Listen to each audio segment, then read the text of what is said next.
Okay, everybody, welcome Hello? to the first ever Kernel Kup, Heaps, and Hooks tournament. My name is Moumpt305, also known as Jordan, and I am here with Holiday. Holiday, would you like to introduce yourself? Hello, I'm Holiday. I am also known as Sam. I am casting for the first time in the Kernel Kup, but I'm excited to be here. So, for those, well, first off, thank you so much for coming, Holiday, especially since you are the vastly superior Dota player to me. I would not go that far. I've been playing for long enough that I hope I have some experience, but I wouldn't say I'm purely vastly more experienced than anyone. Oh, let me turn. Hold on. I need to fix one thing. Ooh, there we go. Oh, no. I fully think you are the best.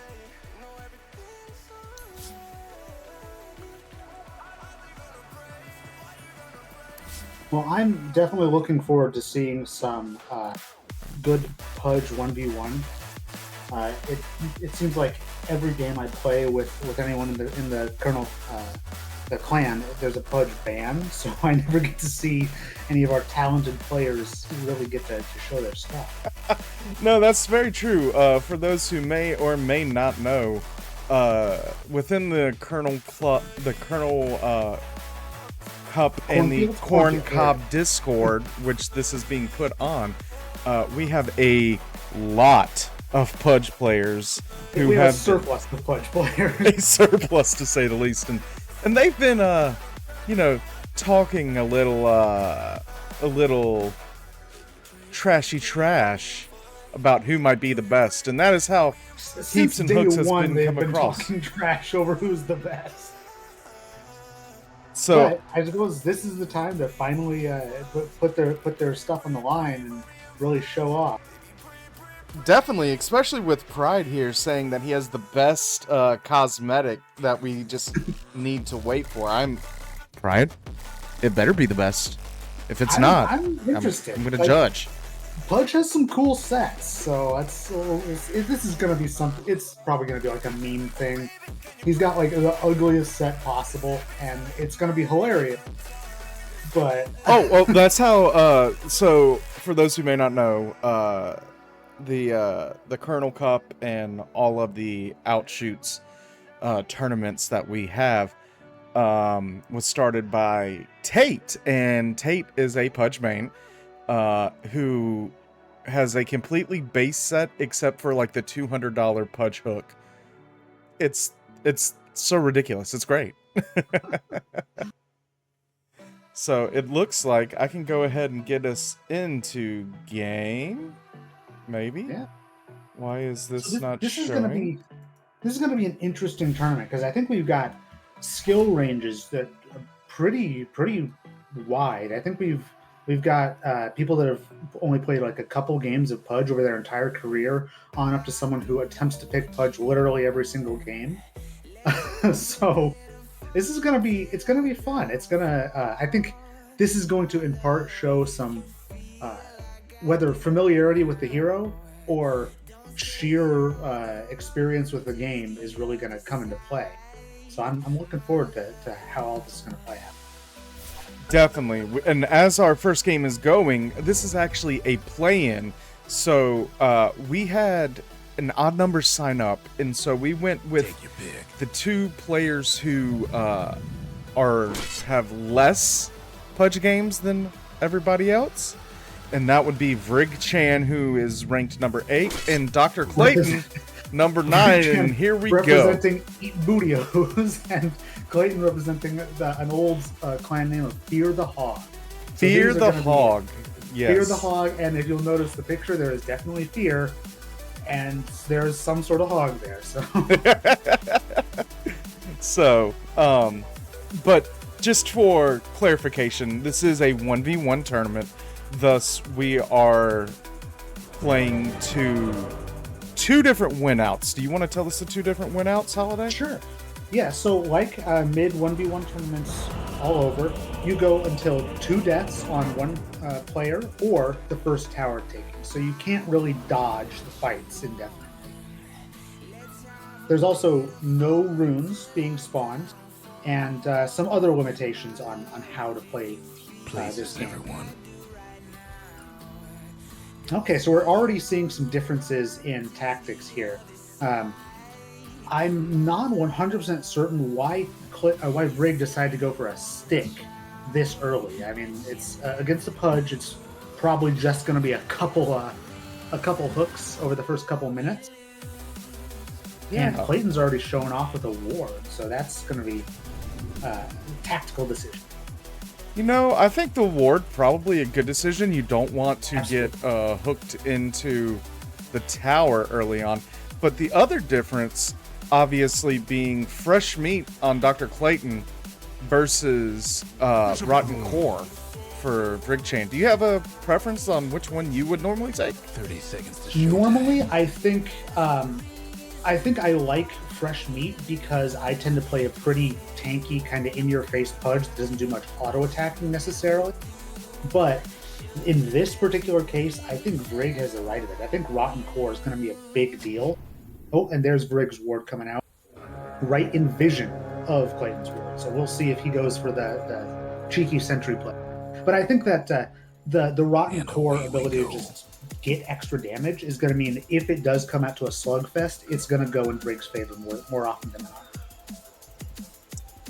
I definitely agree. So do you think that Clayton maybe has there's a timer on his availability or chance here, or honestly I don't think it's going to be that significant.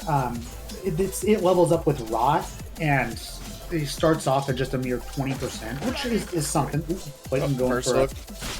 Yep, just to get the easy deny again. And I think Clayton has already, he's got 1 deny, so no range creep deny on him. And no range creep deny on Brig either. I think they're kind of just focused on getting. Ooh. That was a close one. Yes, it was. I think this game is really going to start popping off once they get Rot and they can really start to exert some zone of control over the creep lane. To that point, the Radiant Pudge has already picked up his Rot, but Brigchan holding the point in case he needs to use Meat Shield. No, Brig is still only level 1. So. Oh, wait a minute! I am blind as a bat. Oh yeah, it's 5 to 2, 6 to 2 now versus 2 and 0 for last hit. So Brig is gonna have to really. Okay, he's got his 2 now. There we go. The micro on taking these creeps. Dr. Clayton had a big advantage because the creeps all went up onto his high ground early on. I think we're going to see Brig picking up a lot of these last hits and getting actually possibly an advantage if he gets these range creep. So I think another point to look at is Clayton went with the early power in that bracer versus the piecemeal start of items for Brigchan. Absolutely agreed. I'm not entirely certain what Rig is going for. Maybe an Urn of Shadows to really throw some damage at people. In fact, first hook lands. First successful hook, and okay, that's just a nice little love tap. Another ward going down. I suppose they don't have any other teammates that they need to care about. But it does look like Clayton is getting a bit of an advantage over Brig on the last hits. Just seems to be, using those powers pretty effectively. Definitely. Looks like a pair of boots starting to come out for Dr. Clayton versus, to your point, it looks like it will be a urn into a Aether Lens and possibly an Ethereal Blade. That is a very ambitious plan of attack for a match that only goes to 2 kills. Another hit by Brig. Oh, but the return hook does not hit. Wow, yeah, he's really hitting those pretty effectively. He's really cutting it close on the creep. Definitely. There hasn't been that much of a difference in health overall because Dr. Clayton invested in some regen, which is smart. But to another point, there is a difference in the mana between the two. Absolutely, yeah. Rig has been pretty aggressively using his mana, keeping up those hook attempts and successes. And Clayton has missed a couple hooks on Braid, gotten some creeps instead. You can see Rig is definitely playing pretty conservatively as far as where he's going on the creep list. Oh, and it looks like there are water runes spawning. I don't know if, one, if they know, two, if they even think they can take them. I don't know what the rules are on whether or not they I have can not beat that. been told one way or another. Yeah. I thought the format was to not spawn runes at all, but maybe that was changed when the water rune... Oh, hook trading. Both of them going for the same creep, but Clayton getting the advantage of it because it's gaining him some experience and gold. Definitely. And Rig missing a banner creep. That's hard. That is like, painful. That's 100 gold, right? Almost. And we're starting to see, or at least we should start seeing, the CS differential really start to bear out over items here soon. Yeah, we absolutely will. I'm more interested in the level difference because of the number of denies. There's 5 more denies on Clayton than there is on Rig. So I think that he's going to hit 6 earlier, and he's going to go for... I think he's even saving up his mana to try and get a hook into tower and then a dismember, because that will almost certainly be a kill under tower. Yeah, I believe that Clayton has about half a level here on... Oh, but this is the first real good fight. Yeah, the real clash. Here it comes. Oh, the missed hook, I think, ends it. Yeah, the missed hook is definitely going to end that attempt. He did get 6. He was going pretty aggressively for that, but I don't think he's going to have the resources to try again before Rig matches him. Because now it is 29 and 10 for last hits versus 15 and 2, literally doubling Rig's last hits and getting way more denies. So that's gonna make a difference. Also, was it Tranquil Boots coming out for Rig? That'll be Rig does not have boots currently. Yeah, he's got something coming out, and I think they're... It looks like Tranquils, yes. Yeah, which is that casual Sage's math. I thought he was going to go for Arcanes, but I guess not. I think Clayton, he's also getting the Courier coming out with his phase boots. Okay, that's what I was expecting, and that's kind of what I was... That's kind of predictable as far as 1v1 damage. Like, phase boots really does offer Pudge a lot of what he wants. Oh, I think that would have been a kill if it wasn't. Yeah, it very well might have. Now it is past the 5-minute point, so wards have expired. Clayton he placed his second one down, and that's still doing him some good. That's why he went for that long range hook. But I am not so sure that Rig has the vision that he would like to have. No, definitely not. And there is the big lead coming out now. Level 7. Meanwhile, Brig Chan still has about a third of a level to get to that level 7. So the XP gap is really starting to build up here. Rig is finally trying to deal with his lack of mana issues. Clayton buried out a Clarity earlier. Now Rig is bringing out both a Clarity and several Mangoes to try and deal with it.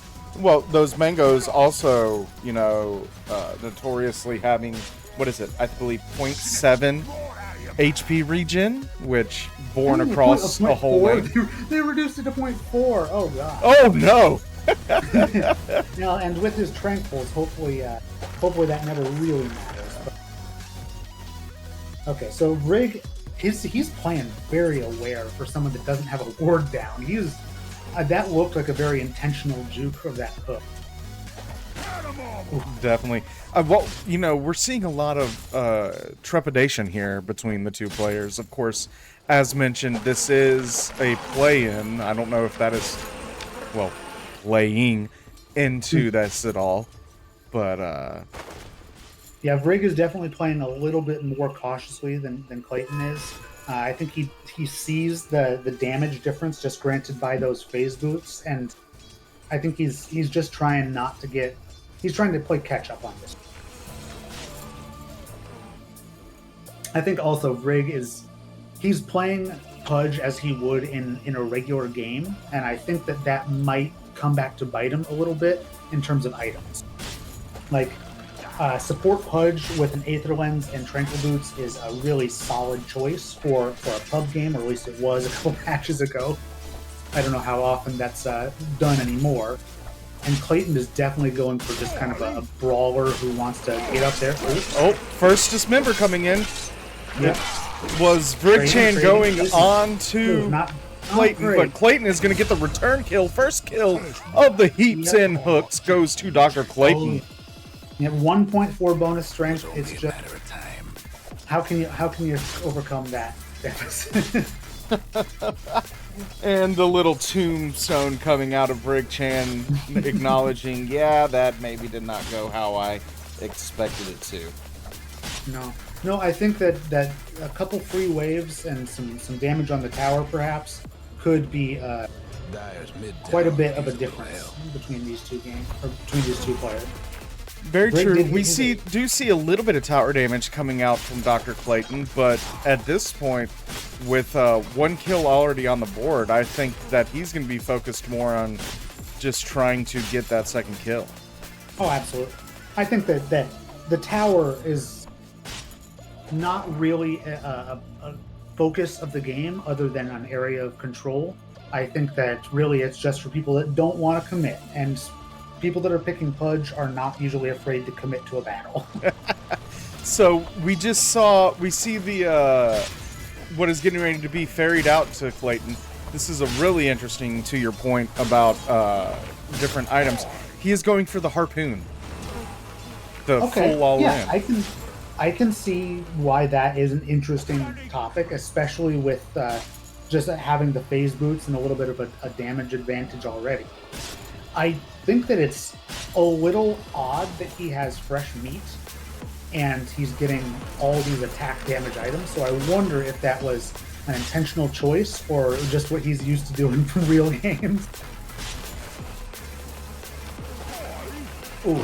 Oh, and here we go, second kill and game. The canceled Dismember from Drake really did not make things easier, but yeah, that was an interesting, not a very long game. 11 minutes is not particularly long, even for a 1v1 mid, but that showed some real excellent play from Clayton. And I'm interested to see where he goes with the rest of it. If he changes up his tactics or if he continues on the route he did. Well, to that point, by winning this match, Dr. Clayton moves into the official bracket, but he will be playing against Tate, also known as Mavi, the founder of Kernel Kup, who is, as we have aforementioned, the Pudge one trick. So quite a different. He does have he has at least one more trick. He plays Necro as well. Yeah, true. But yeah, those are the two that he is really pretty dominant on. So it's going to be a hard match for Clayton to overcome. So we can look at the scoreboard real quick here. I think really the story of this whole match comes down to this GPM XPM differential between Clayton. The early battles over the wave really bearing out to his success. Absolutely. He really did show a lot of really excellent lane presence and was able to, even though he had missed a couple hooks, he didn't really get punished by any missed hooks. He was able to keep taking those last hits, and I don't know if Brig just felt like he was threatened the entire time by Clayton's hooks, or if he was just a little bit conscious about the item differential from the start. Yeah, and I do think that, and it's as you pointed out, Vrikchain going with that more support style build for Pudge coming out, I think that was the difference, and it'll be interesting to see as we get to these more experienced players if we're going to see the itemization go in that direction. I think we absolutely will. I think we'll see people going more and more aggressive, especially for the people that are used to playing 1v1s, because you got to remember, you're missing the entire game except for the first, like, you're stuck in stasis for the first 10 minutes during the lane. And I think that it's actually going to be interesting with people that play a lot of turbo and seeing how they deal with the rapid dynamics of a 1v1 mid versus some of the people that may be less familiar with these kind of concentrated or distilled formats. Definitely. Well, as we go ahead and get this next match set up, we are going to take a quick, approximately 2-minute break to get the lobby going, and we will be right back for the next match and the official start of the Hooks and Heaps Kernel Kup tournament. Please stick with us.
And we are back for the official start of the Hooks and Heaps tournaments. Again, my name is Moumpt305. I am joined by Holiday.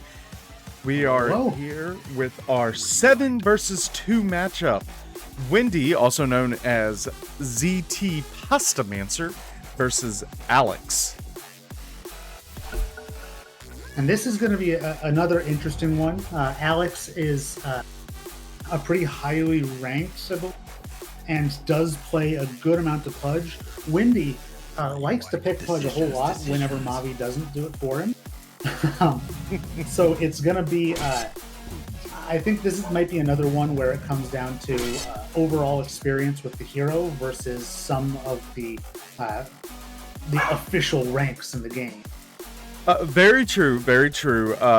As mentioned, this is our 7 versus 2 matchup. Little stats, going in a little deeper on the stats. Alex, our 7th ranked person, while highly ranked, only has 55 Pudge games to his record. Meanwhile, Wendy, 429.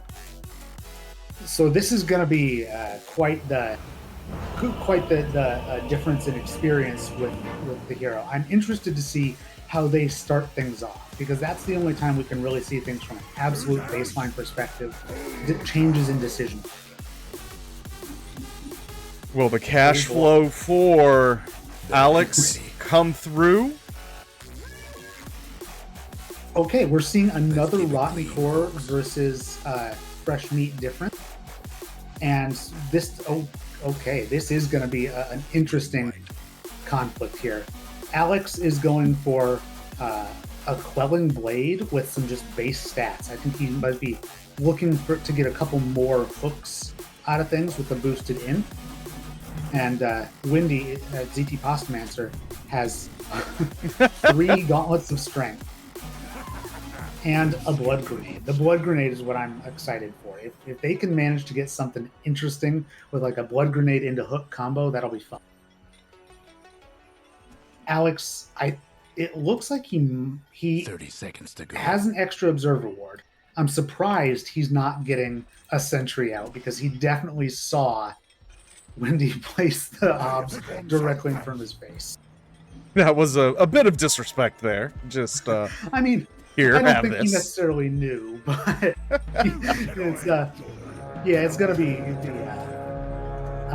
questionable because I mean you know that your opponent's gonna have an obs as playing Pudge. You know you want to have that sort of map control. So do you invest in the sentry? Do you go for the early sentry on? High hopes for this one. Postmancer trying to test out and see if there's that sentry presence. I think he may have just overstepped a little bit. Took 1 tower shot, but with he'll all be- of the yeah, strength in his inventory, Exactly. heals it all the way back up. Yeah, absolutely. Okay, Alex pulling the creep wave, getting them targeted onto his range, and going for the rot early. Getting denied, and they're just kind of slugging it out. This is going to be a brawl, I think. Yeah, I would imagine this the first kill does not wait until about 10 minutes in the first game? Yeah, I don't think so. I think Alex is showing some like desire to be aggressive by picking up or using that Iron Branch and tangoing it for the double value. Which now I know a lot of people are hesitant about doing that just because you're losing early level 2 on Alex.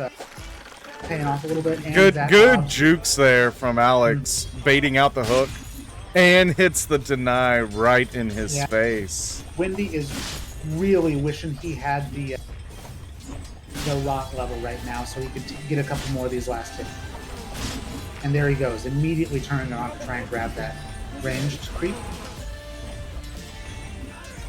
Alex, Which are you a fan of, Moumpt? Are you a fan of the hook first or the rock first? Or the controversial meat shield first? Oh, well, given that I am bad at Pudge, I'm going Meat Shield to... No, I'm kidding.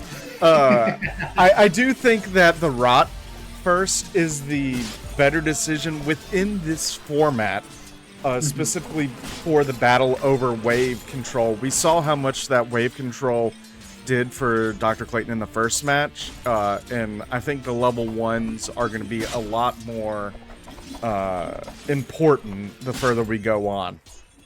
I agree. I think that there's going to be some more clashes level 1. I think that, I expect that they're probably watching, their competitors are watching these matches to try and get an idea of strategy.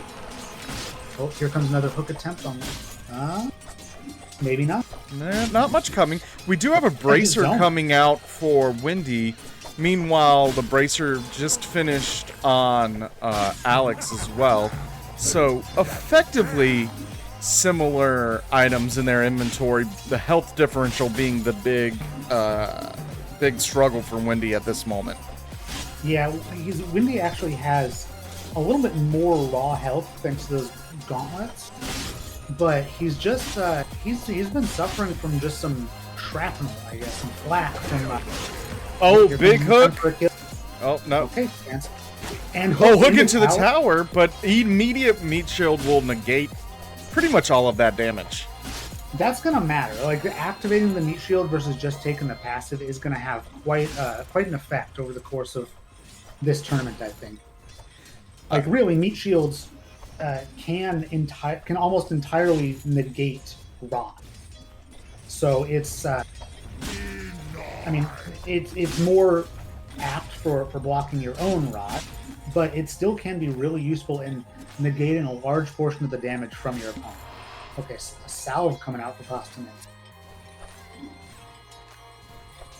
Now, with 2 bracers still, or gauntlets of strength, I should say, in the inventory for Windy, I wonder if he's going to be going for, what is the item? The Soul Ring is the other one. Soul Ring, yes.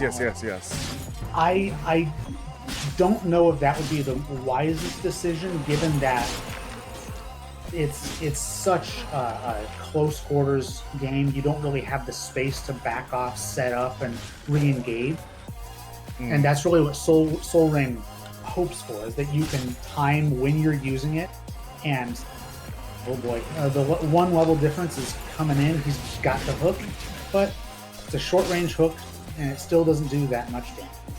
The meat shield activation for Postmancer did come in handy there as well, and some regen tech by setting down those gauntlets before he pops his fairy pile.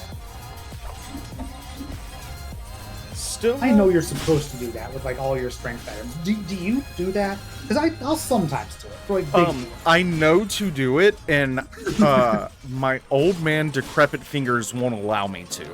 Oh yeah, I fully understand that. But we see some real bullying coming out from Alex here, and there is the first kill. I think really that is the Rotten Core shining there, taking the Rotten Core talent. I think he kind of just sat there with Rot activated and got a good amount of extra strength. He gets an extra like 40% bonus attack damage, and you know, I think that Postmancer knew there was going to be a hook coming and really tried to circle around everything on Alex to try and avoid that hook, but just couldn't quite make it. Okay, and a whole bunch of stuff coming out for Alex as well. New obs, another bracer, and more regen. Yeah, but a full level advantage now for Alex over Postmancer. Most importantly being obviously that level 6 for Dismember, which in turn, in fact, here we go. Dismember immediate, knowing what he needs to do. And plus, getting the early heat, 1.4 strength coming out for a strength hero. It's 25 health and an extra like 1.5 of damage sometimes. That can matter. Definitely, especially as if Alex goes for a similar plan of attack as he did that first time, just letting that Rotten Core stack up, and then trying to hit. Right now, I think he's going to be able to... Nope, he's going to get hit by that hook. And this might be... Yeah, there's our game. GG. Need the hook. He just walked after it. Tiny Corn Energy, also known as Alex, taking the 1v1 over Wendy. This is in fact our first upset that we are seeing within the tournament. Our number 7 player going over our number 2 player. I think it really did come down to the 3 bracers versus the tranquils. And you know, Alex knew he didn't actually need to invest in boots. After all, why would you need to chase someone when you can just make them come to you? Definitely. And much in the way that our first game went, that GPM over 100 in quick maths, 69 gold per minute. And even if it's a short match such as this, which this match went 6 minutes, 169, you're looking at about 700 gold there. That's a completed item. That is a bracer. You know, I would be interested to see how much of that is coming from heroes versus creep kills, because if you look at the gold lost, you can see that Postmancer lost 81 golds, and that means I think probably 300 or so total gold went to Alex from those 2 kills. So looking at the breakdowns, thanks to Dota Plus, not sponsored, but please sponsor us, Dota Plus. We see that about 765 of his gold came from those 2 kills, and so that does kind of explain the story. But if we're looking at creeps, he had 1.3 thousand coming from creeps versus Postmancer's only 870. Yeah, that was a pretty marked difference. And just the scaling ability of bracers, I think, is going to really... Bracers are going to show their power tonight. And I think that we're going to pretty consistently see Tranquil Boots being unsuccessful. and no boots, brown boots, or phase boots. Those probably being the standouts. Definitely. So, just fixing something for the stream. We are moving into our next match. So again, please give us approximately 2 minutes to get the lobby set up, and we will be back.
Alrighty, we are back again for our next matchup in the Hooks and Heaps tournaments. of the Kernel Kup variety. Welcome back, Holiday. Are Thank you you. excited? I am. I'm looking forward to this one. Now, business casual does not have an exposed profile, so I can't really see his record with Pudge or anything like that. But I do know that Pride has. It looks like he's got around 50 to 60 games with Pudge. So we'll see if he can do this. I Uh, know Business C does play Pudge, and I'm pretty sure he's confident in his skill.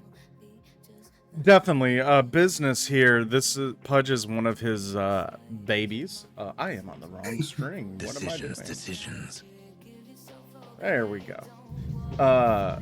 This is his baby. In fact, looking at our number of matches here, Business with 295 Pudge. Oh my god, that Pride Yeah, set was yes. I thought it was gonna be that. I looked at all the available Pudge costumes and I saw that ugly clown, and I was just like, that. I know he's gonna pick that one.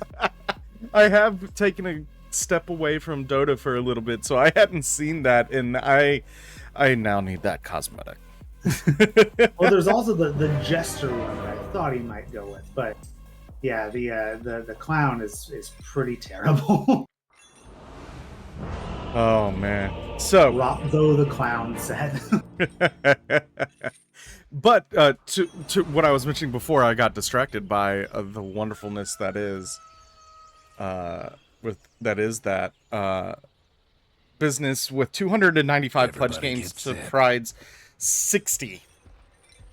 So This is going to be another one where it comes down to, can overall skill and confidence in your skill overcome the differences in hero experience. So, And to the point, looking at the facets real quick, this is the first time that both players are running Rotten Core. I wonder if the earlier matchups, if that is, they're learning from those, because as you mentioned, I'm sure that they are watching. well, it's sure doesn't look like Business Casual has learned from the Tranquil losses in both previous games, because he's got Tranquil Boots queued up and ready to go.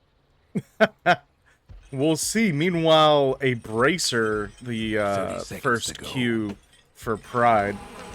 And a brave placement by Pride of Obs on the other side of the river, and a already picking up that Rot level 1 on Pride.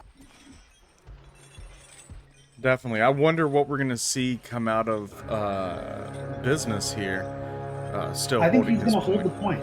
I think he's going to hold it as long as he possibly can, because Game is on. really, level 1 Rot, it's not great for dealing with creeps, particularly. I've never seen this taunt from this skin. That's No more bets, amazing. please. Sorry, You know, I'm just so No, distracted. it's absolutely fine. We have some people in the cornfield that taunt at every opportunity. And I'm sure they have it bound to right click or something, because they spam it every time. So, here we go with the matchup, as mentioned, between our 3 and 6. Coming out. Early Rot for both players, looking Yep, to and fight over this level 1 wave.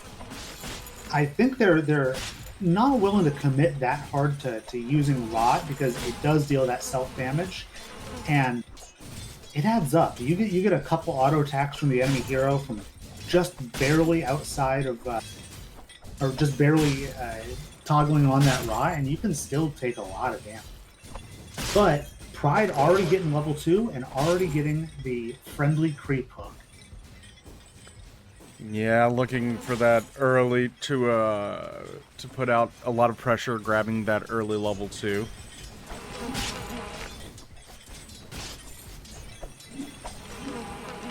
The creep score is already starting to look pretty different here. We got a 3 and 2 on Business Casual versus a 7 and 4.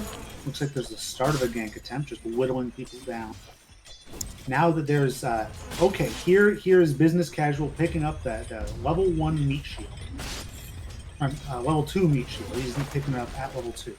So we will see if that is going to make the difference, or if a hook from across the map. Well, I think that tells the story of he's feeling the pressure coming out of Pride, and so he said, you know what, I want to make sure that I can make it to the later stages. Let me go and get that. Hook goes wide out of business as he looks. Meanwhile, Hook lands, and that's a first blood. Yeah, that is the first kill, and Pride has gotten 2 points in Rot, so that's going to be quite a bit of auto attack damage, and the AOE damage from Rot is going to matter quite a bit, because Rot does scale pretty linearly, 30, 60, 90, 120. Oh, wow. Oh, what a smart play, that ward coming in, but I don't know about that. I think that Business Casual really just, he was willing to commit after that. So if he's able to force Pride out of lane to regen or to just try not to die, then that could turn things around quite a bit for him. He's only down by 6 last hits. And here it goes, the pursuit, the possible turn. Diving under tower. Oh! And just ignoring the tower shots and the blood grenade.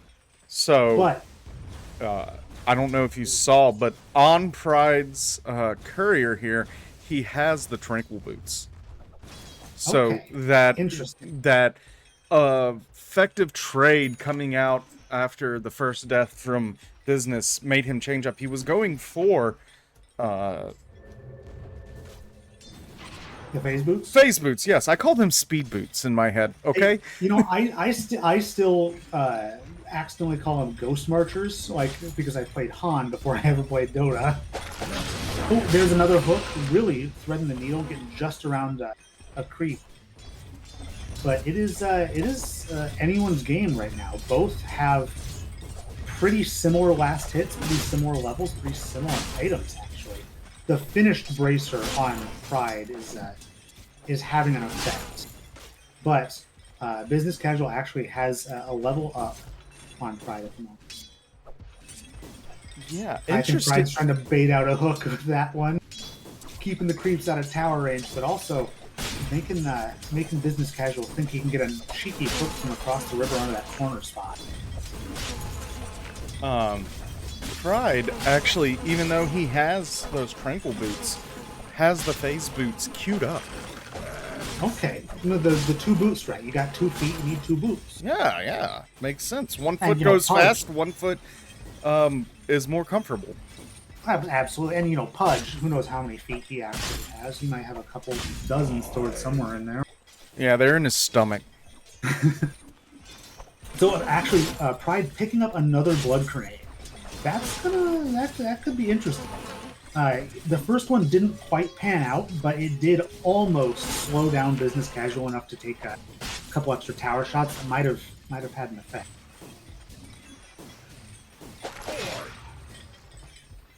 And Pride taking the lead again in last hits. He is at 26 versus Business Casual's 17. But So that was even just a minute ago after the return kill from Business Casual to Pride. So he's definitely gotten some lane dominance. I think that bracer is having an effect, but now, so I guess we'll see if the gap widens or if it's kept even, because now they're about even. they are about even. We will see Business tick over to 6 first and go for the immediate dismember. I think he's gonna get the kill. There he And goes. there it is. The first dire win. Who And knows what that means? to that point, the third Tranquil Boots loss. Well, I mean, the first Tranquil Boots win too, I guess. Yes. I am interested to see how some of the defensive options evolve here, because Bracer is always good. Having that strength, having some regen, that's always useful. But I wonder if we're even going to see something crazy like a cloak or some other stranger build coming out. That would be interesting, and definitely a change from our previous matches. Looking at the deeper stats here, gold per minute was actually pretty much the same. but Business eking out almost 100 extra XP per that 5 minutes, making the difference, ticking that level 6 first. It really must have just been that the time that Pride had to leave lane, because Pride had to back off to regen while Business Casual was respawning, and Business C immediately went to those creeps and started getting some extra XP, getting some extra catch-up golds. Because looking at the player net worth graph at the end, you can see that there's a significant gap for actually about a minute or so after Business Casual's death, but then he really brings it back until Pride starts to take the advantage towards the end. Yeah. No, that's quite interesting. Looking here at the player net worth. So we shall see. Looking into the even deeper stats. Now this is interesting. Pride definitely. You were mentioning showing that lane dominance, and he had over 1,000 gold from creeps alone to Business's only 800. But Business, knowing the intricacies of the 1v1 pudge matchup, because I believe he's played some of these before, just in-house, that coming through clear. Yeah, and Business Casual he's a great player when it comes to just knowing how to space out a lane and how to take advantage of the space he's been given. So this is going to be it's going to be interesting to see how that translates to a 1v1, because this is a format that I'm not as familiar with as the traditional 5v5 1 minute per minute format of a regular game, as opposed to the 1v1 and the 2 minutes per minute of Turbo. Yeah, no, this it's quite interesting. Still not sure how I feel. I did come to one decision there, and that was I do think Rotten Core is just 100% the right facet to be going within this tournament. We had seen some, trepidation, people taking both facets there, but the games have just been getting faster and faster, and in fact, that game ended as soon as one person hit level 6, and the dismember facet would have not meant anything. That's true, yeah. No, it's the acceleration provided by just doing extra physical damage when you're in a fight can be a big deal. I think that in games where you're expected to be the only, like, a major piece of lockdown, that the dismember facet is great, because it just means you can eat some damage and not worry about it. But here in this particular format, definitely just doing some extra attack damage in a head-to-head brawl is going to come into play. So, little bit of early notes. We are still waiting for the next match to start, but we have seen a change within our bracket. Wasp, who was unable to come tonight, was slated to play against Bojangles, which is great food. And so, since he is unable to come, Pastamancer Wendy making his redemption comeback. He gets another shot. He's going for the trophy here. And let's see if he can do it. Because Bojangles, I know Bojangles is a very good player. I have seen him play mid heroes, a pretty wide variety, with a great deal of skill. So we will see how that comes into play with Pudge mid. Now, one thing we haven't really talked much about is the coin flip. It's the same coin flip as in a regular tournament, where you either get first pick or second pick, or Radiant or Dire, and vice versa for the loser of the coin flip. So I haven't really kept track of what people are picking. Obviously, first pick is not particularly important. No, very true. But the side, there is something to say about taking, if you're more comfortable on Radiant or Dire. Absolutely. I haven't looked at the stats recently, but I know that for a very long time, Radiant had an overall advantage because of, I think because of where, just how the camera is situated is what most people theorize. But they've really tried to make those changes on the map, and the only thing that really matters that much is camera angles for a 1v1 mid. It's not like Roche placement has an effect. It's quite interesting. I'm actually have a marked difference playing from the Dire side. I am better. Don't know why. Just Really? is what it is. Yeah, borne out in my stats. So we'll see. But we are I think in I've got match. below 50% on both Radiant and Dire, so who knows? Fair. Better get ready. Okay, so We both Wendy, both people had rotten core, so that is bearing out as we anticipated, seeing that facet become more and more. okay, Wendy is going some interesting options with a Fairy Fire. I like the idea of a Fairy Fire. I just don't know how much it's gonna come into play in a match like this. I mean, the 2 damage, that's 4 damage. 4 damage. And just burst 150 health or 160, 70 health is important. No, that's very true. And to further, he's going all in on the right click, it seems. 6 strength, 8 strength, 2 coming from the circlet, plus 4 damage. That is right click galore. It is, and Bojangles actually going for 2 armor from that Ring of Protection instead. And he's got 2 bracers queued up to Wendy's 1. So we will see if he finishes off that bracer and immediately goes for another, or if they've got something planned. The horn blares. And here we go. The announcer says, and here we go. And we have our match started. The drums and taunts and hop and jump rope or jump chain is going on consistently until the creeps arrive.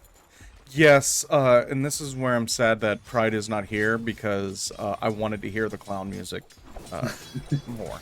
The Ringmaster. Rot versus Rot for this first class.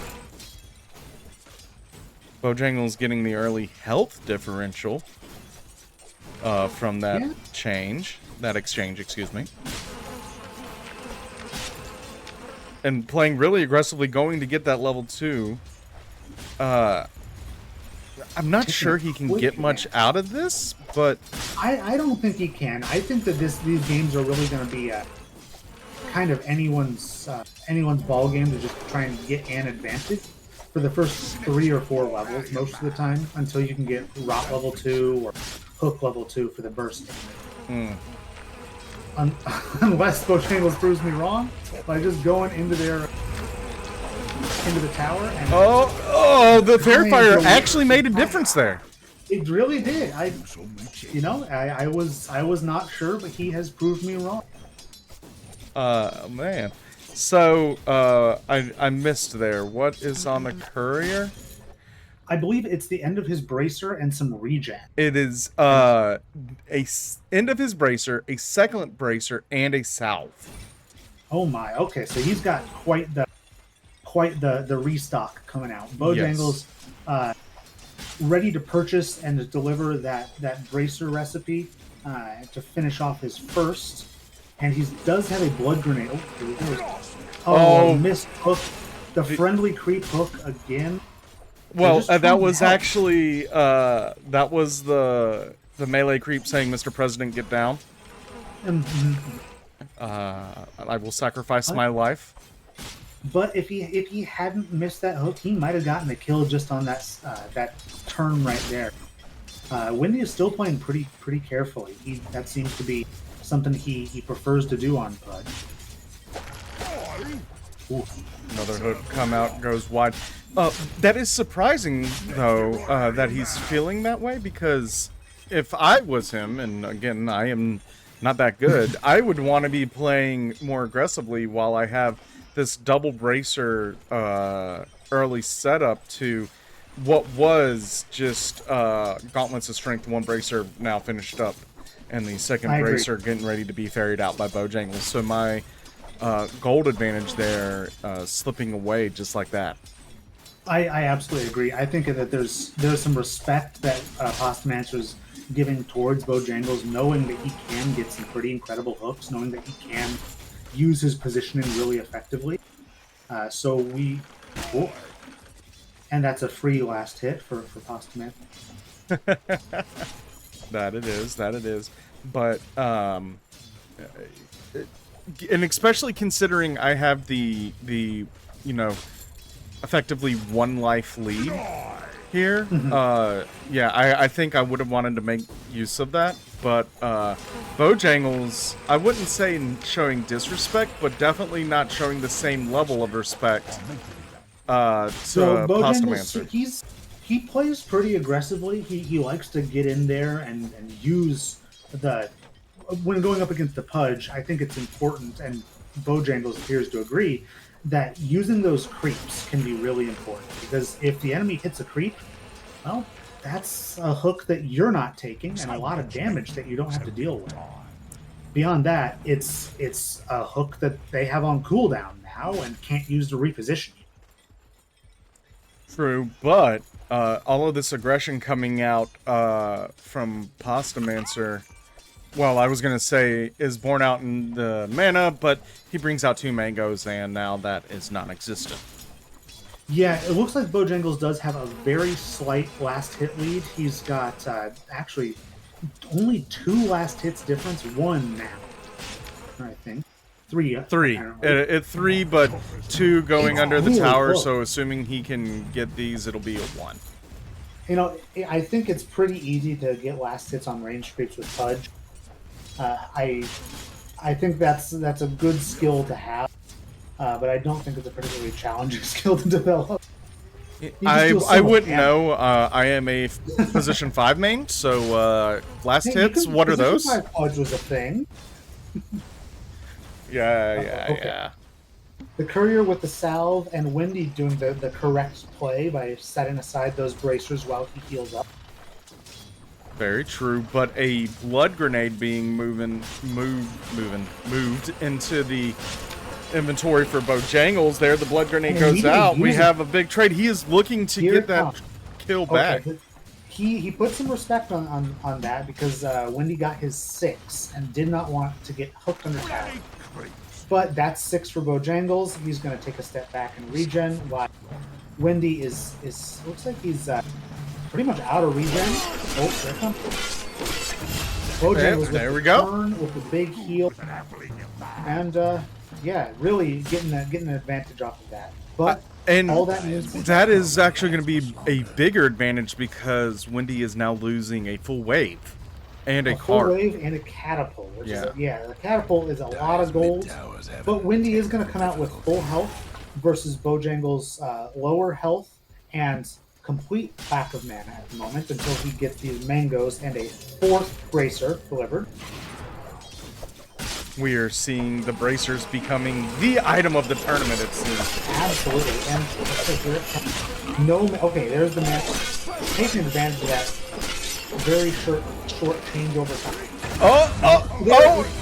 I think they killed each other at the same time, but Bojangles ticked 1 millisecond sooner to get the win. The hooks were pretty much about the same, but I think Bojangles had a little bit more on that hook and was able to get something out of it just a little bit easier.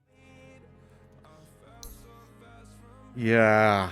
Because at the very end, Bojangles did have his level 7, and I think he probably picked up his another level of either rot or hook to get that last little eking out of damage. And I obviously can't look exactly at it, but looking at the GPM XPM here, Bojangles with a marked a marked lead. Both 150 just about experience per minute more, and approximately let's do some math. 7, 47, 57, 60, 66 gold per minute difference. You know, ironically, the net worth for Bojangles dropped down at the very end because he bought so many of those mangoes, and he ate them all in one burst, and was able to get that turn, which he took advantage of that change to the backpacked items that they just put in a little while ago, where for the first couple seconds after the delivery of items into your backpack, you can swap them in with no time penalty. And to that point, the fourth bracer showed up while he was being dismembered, and he moved it into his bag, and thus was able to live through that dismember and get the kill. So that change being vastly important, and a player of Bojangles' quality and skill level would know that. Absolutely. I do think it was funny that he changed out one of his bracers rather than his ring of protection, but I think it was just a click as fast as you can sort of moment. Definitely. Well, we're going to take approximately 1 minute break to get this next game set up. Thank you so much for hanging out with us here at the Kernel Kup and our Hooks and Heaps tournament, and we will be right back.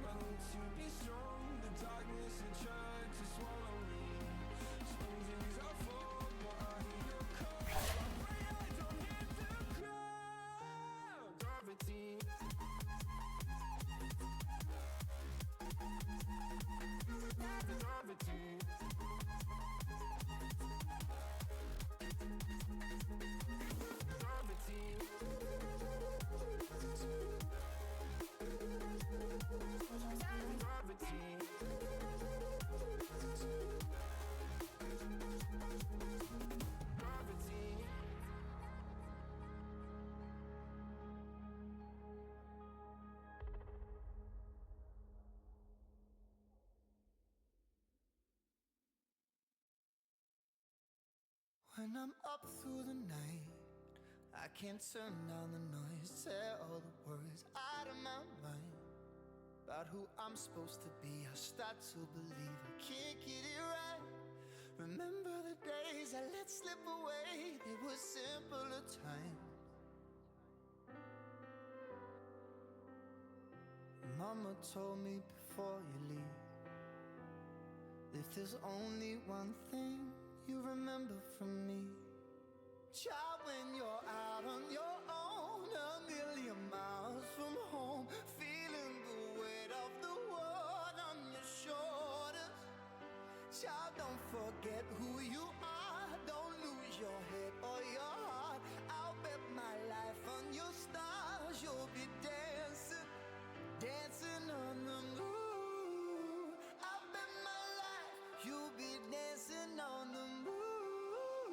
I'll bet my life you'll be dancing on the moon. I bet my life you'll be dancing on the moon. Maybe my compass was wrong, and I'm still on my way closer. And we are back for our next matchup. And it's This gonna be a good is, one. as mentioned in the chat, the last quarterfinals matchup that we are seeing between Dr. Clayton, who won that play-in tournament, versus the big bad man himself, Mavi Tate, the founder of the Kernel Kup. And Tate Mavi showing his pride by playing on Team Mavi. So this is really staking his reputation on this. And there's no denying that he is who he is if he loses. Well, this is a monumental task that Clayton sees in front of him. Clayton being approximately an Archon player, maybe ranked a little bit higher. I'm not exactly sure. And Mavi being an ancient player and a Pudge specialist. Pudge specialist. In fact, let me bring up the stats here. Mavi with 999 Pudge games. You know, I think you may have confused people a little bit because Dr. Clayton is not an arc. Dr. Clayton is showing Divine. Is he really? He is. So this might be another one where it's overall experience versus experience on the hero. And looking at the heroes that he plays, I am going to see. Looks like Dr. Clayton only is showing. Now that's just what Open Dota says. So he must have turned his profile back to private because he's only showing one match played as Pudge, and I don't think that's very accurate. Well, that is what our internal stats here has. Is only one match of Pudge. So if this really is Dr. Clayton's third time now, I suppose, one game plus a 1v1, then he's really going to have to get familiar with the hero. But I doubt it.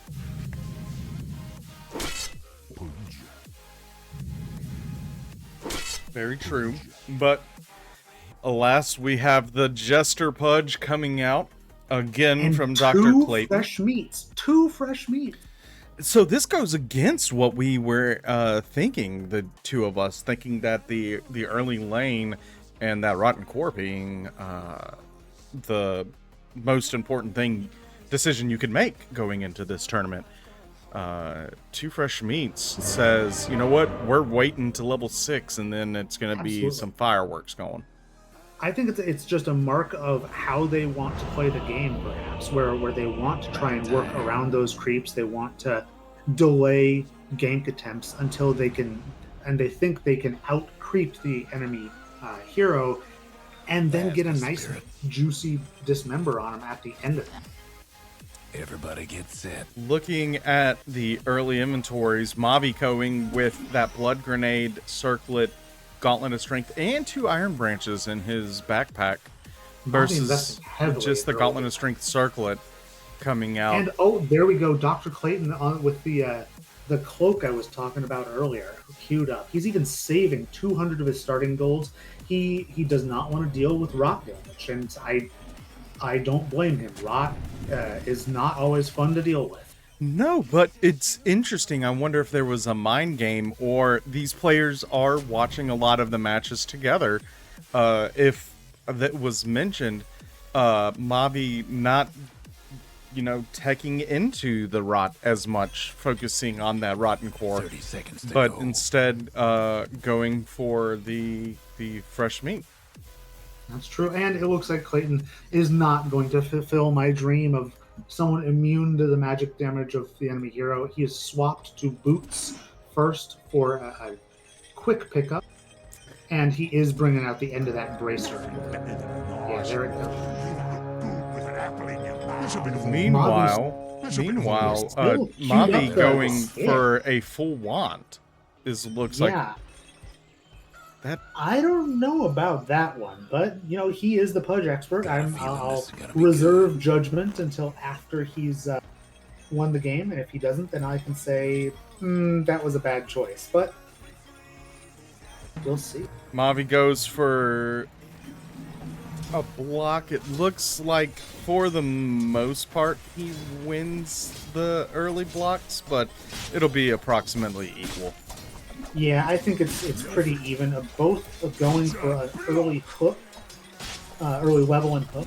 I think that there's kind of been a bit of a gentleman's agreement about the wards as well as the blocking. I don't know if they're looking to have that kind of a victory, even if they were to get a great block. Yeah, I don't know. I'm too competitive. Because I personally would be looking for. Yeah, I know these players are definitely good enough to.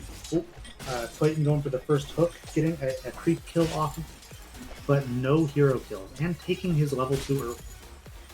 Yeah, I know these players are good enough to block and get it deep into tier 1 tower, so they must be just letting things go by a little more relaxedly. Yeah, no, that's true. These players, a lot of the people in this tournament are friends. As we said, this tournament was built off of a little bit of friendly ribbing, and thus gentleman agreement. There's the first hook, though. Oh, into a blood grenade. This might be the earliest kill that we ever. Yeah. Wow. Moumpt doing some really impressive pudge tech there. You can throw a hook, and then there's a very short window of time where you can move so that the hero gets pulled to the other side of you. And I don't know how to do it myself, but apparently Moumpt does.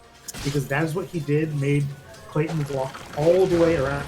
Oh no. Oh no. Oh no.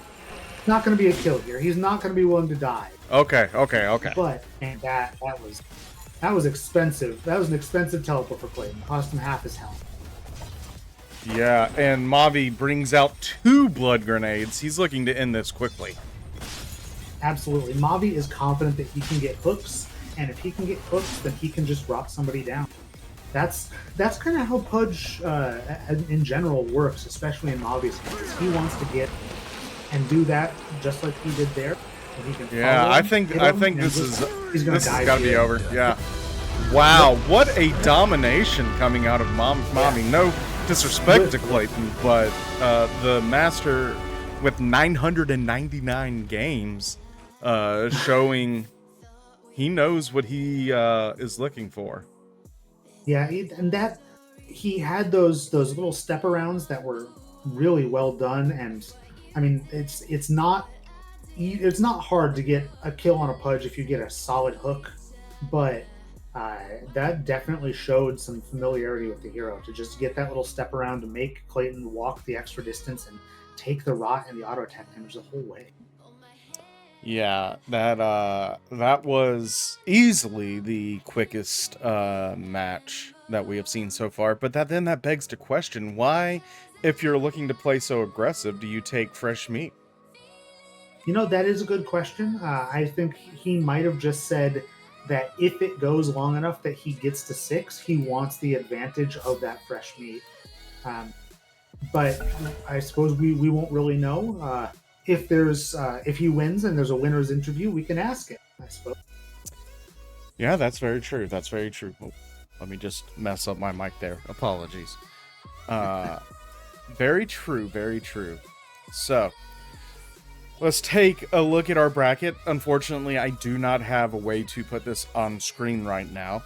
But we have seen Alex and Moumpt win their quarterfinals. Bojangles and Pride win their quarterfinals.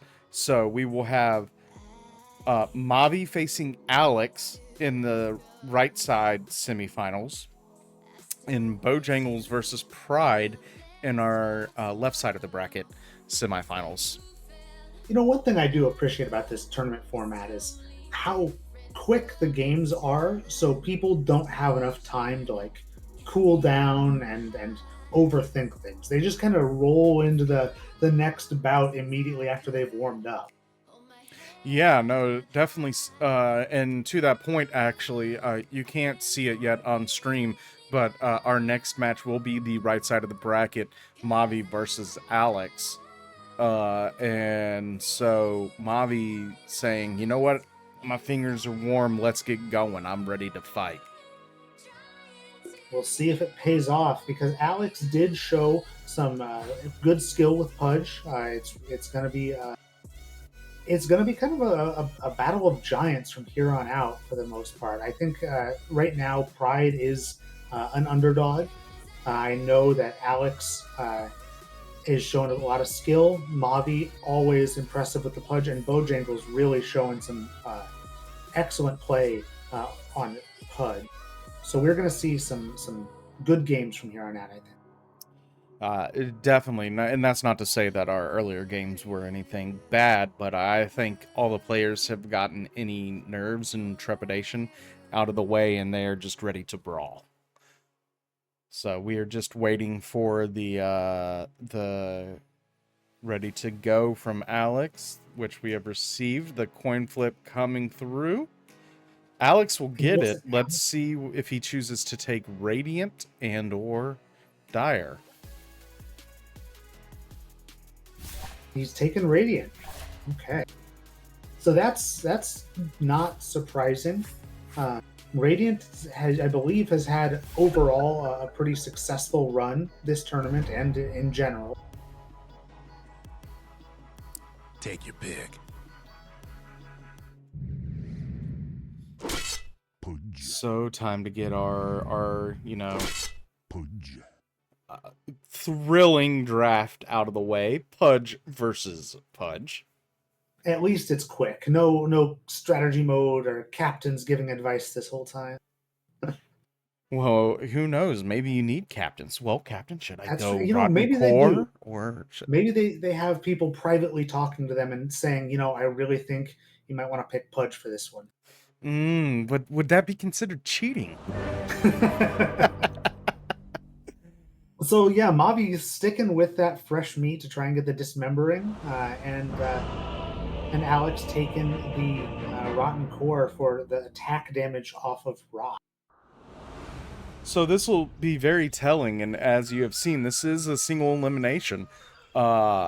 Is Mavi confident enough Places, everyone. in his early laning to not have to have that rotten core and make it to level 6? That's true. Looks like Mavi has forgotten his ward. There they come.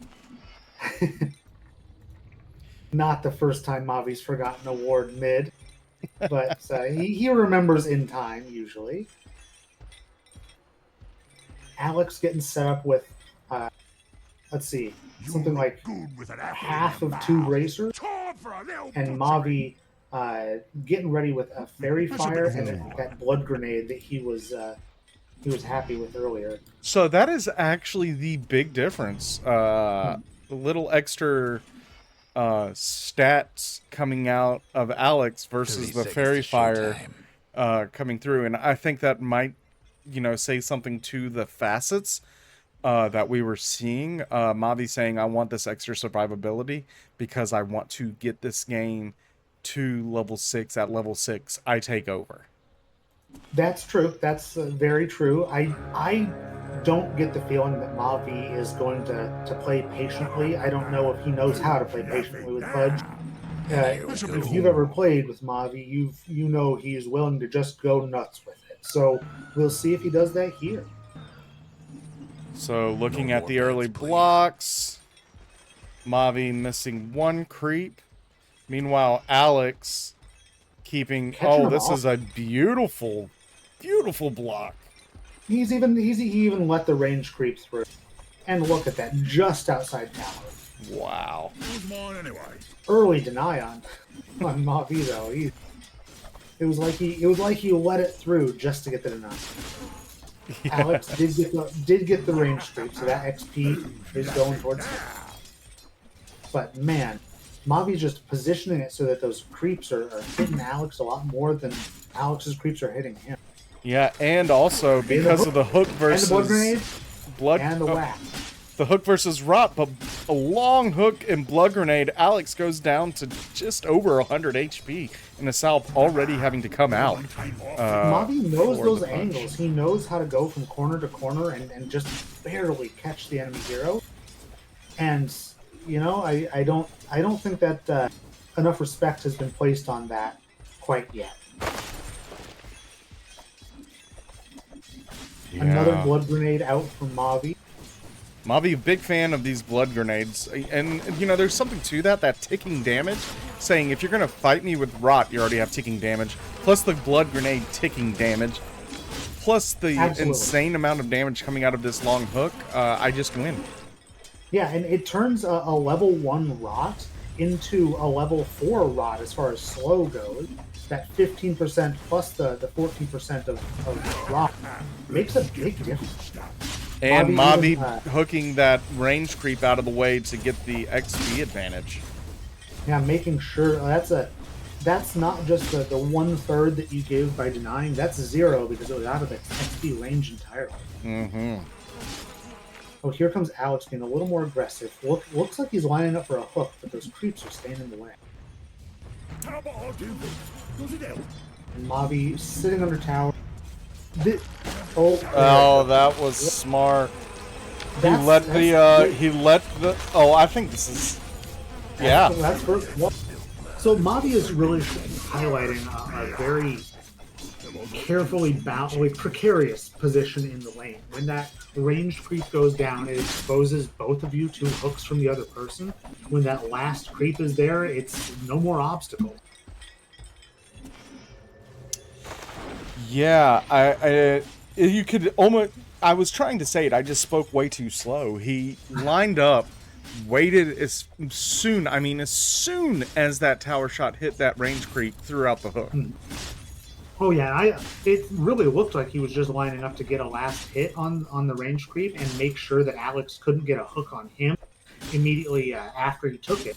But no, he waited and he tried for it again. But Alex actually getting the turnaround on that one. No blood. All of the bees. That's everything that I hear every time these rots are going. Is just coming out, but a slight health advantage going towards the side of the Radiant. But of course, the side of the Radiant did take that first blood. Yeah, and as far as creeps go, Mavi's got a bit of an advantage. Here it comes.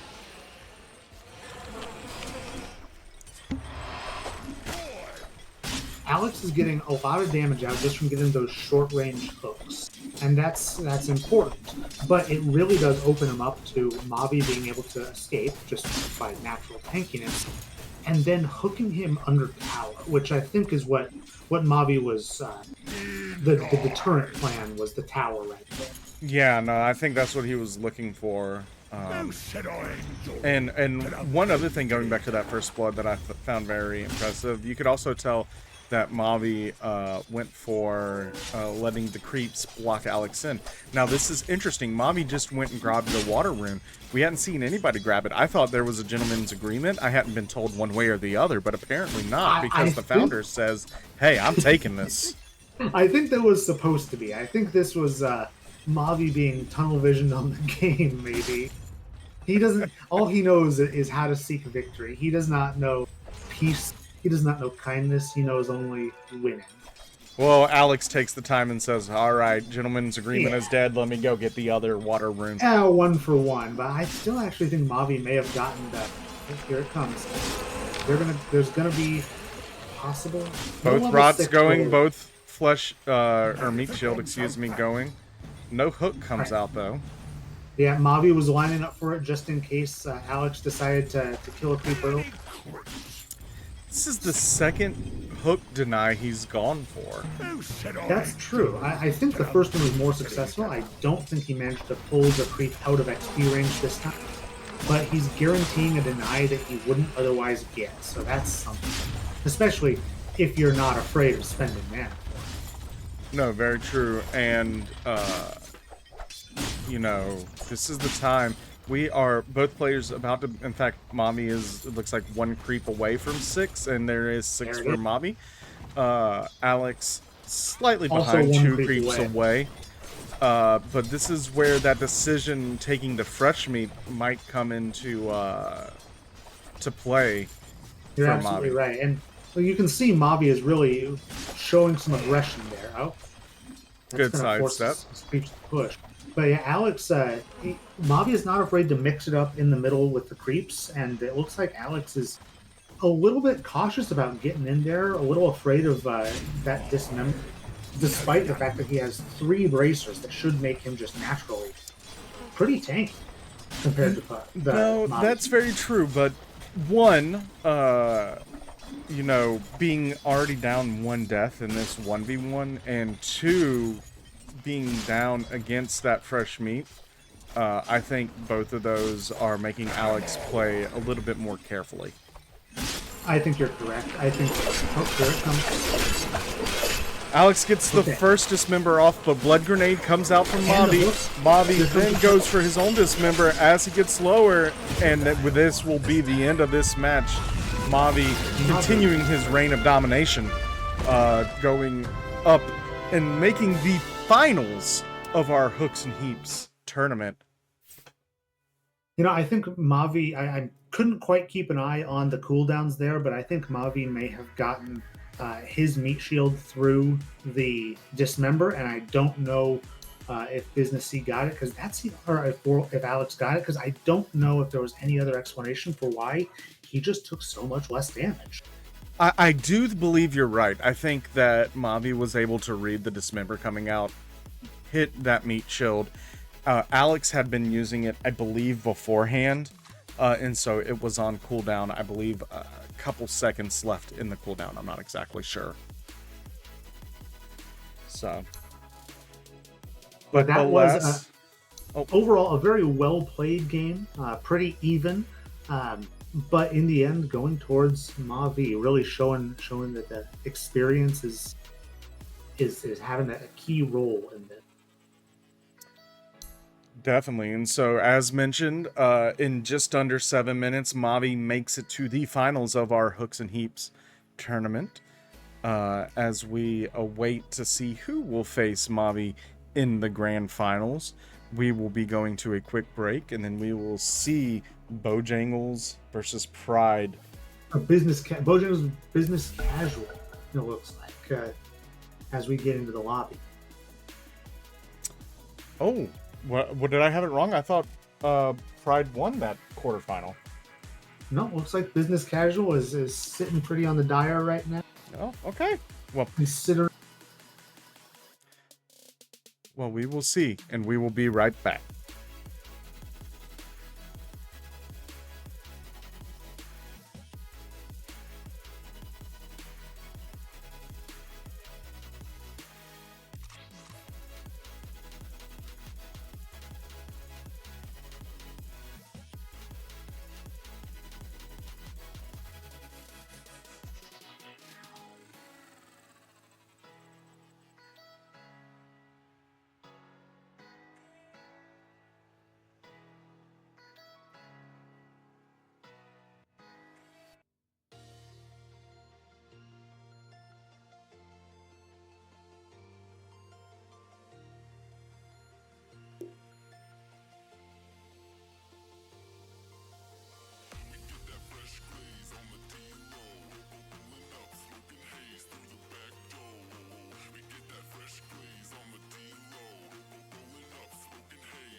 And just like that, we are back for our second semifinal.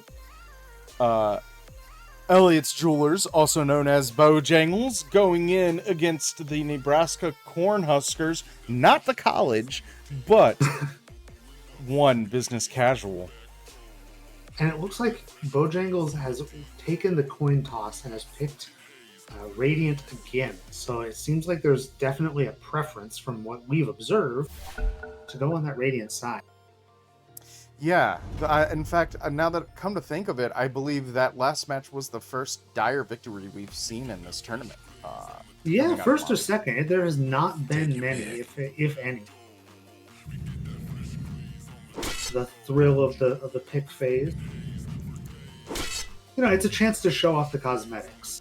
Bojangles coming in with pretty much just base stuff, maybe a couple random drops, and Business C showing off those very poisonous-looking green hook. Yeah, I do think there is a slight bug. I've noticed some people not having cosmetics within the pick, but then going into game with cosmetics. So I'm not sure exactly what's going on there regarding that. But either way, we see as you can see. Yeah, he's got the Garfield suit. Yep. And it looks like they've both gone Rotten Core this time. So they're both gonna try and use that auto attack from the strength.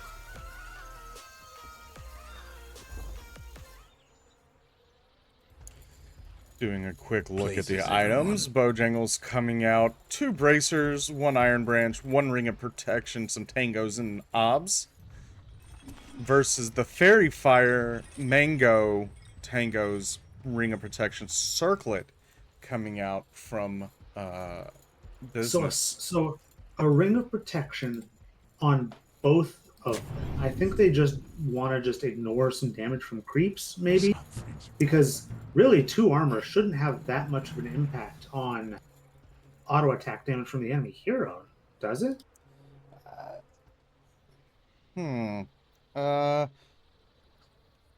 No, it shouldn't. Looking at the right click coming out of 30 seconds business to go. casual, he has 72 to 78 plus 2 coming out from him, so -2 would make not much difference at all. Yeah, I think it's like a 6 or 7% difference in physical damage received, just going by some quick, halfway forgotten math on the percentages.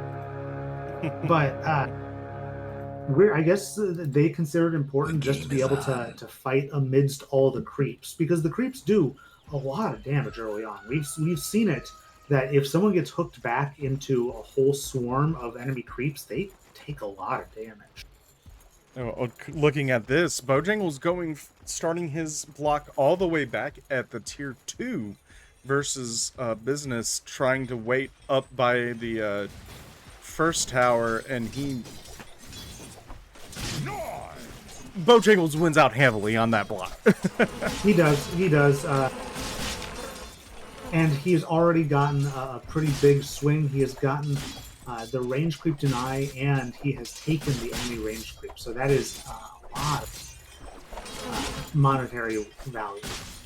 We'll see if Business C even manages to instantly throwing out that blood grenade, not willing to let the matter go, just wants to keep attacking as long as he possibly can when he feels he has the position. And, you know, just because we were just positing that the Ring of Protection might be due to the, not wanting to take damage from creeps. Oh, hold on, we have, going in, the blood grenade coming out of Bojangles, but a Fairy Fire negating that effect, being purchased by Business Casual. Bojangles' skill build, that's an interesting start. Just ignoring the hook, not saying that the 150 damage and the reposition was not worth it compared to being able to rumble in the middle of the river. But what I was trying to mention is the creeps with a hit between 20, about 20, so, you know, 10% coming out there. Another blood grenade, but the hook goes wide left. Just awry, and Business C turning around to get a creep hook in response. I don't even know if he was trying to go for Bojangles on that one. I wouldn't want to bring Bojangles' level 3 to me when I was that low. Yeah, I think he was trying to go for, you know, I might be able to live on the tower, you died from the tower hits. But I'm not 100% sure.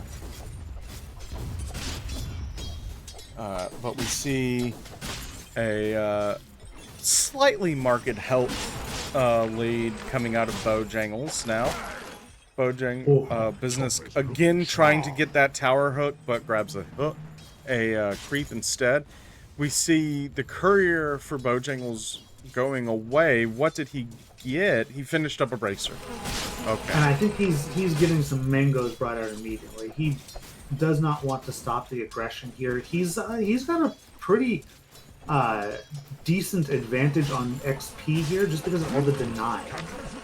So he's really leveraging that to stick up in there and hit Business Casual on the run. He's using the level 2 point in Rock, and now Business Casual got it a level 2 in Hook.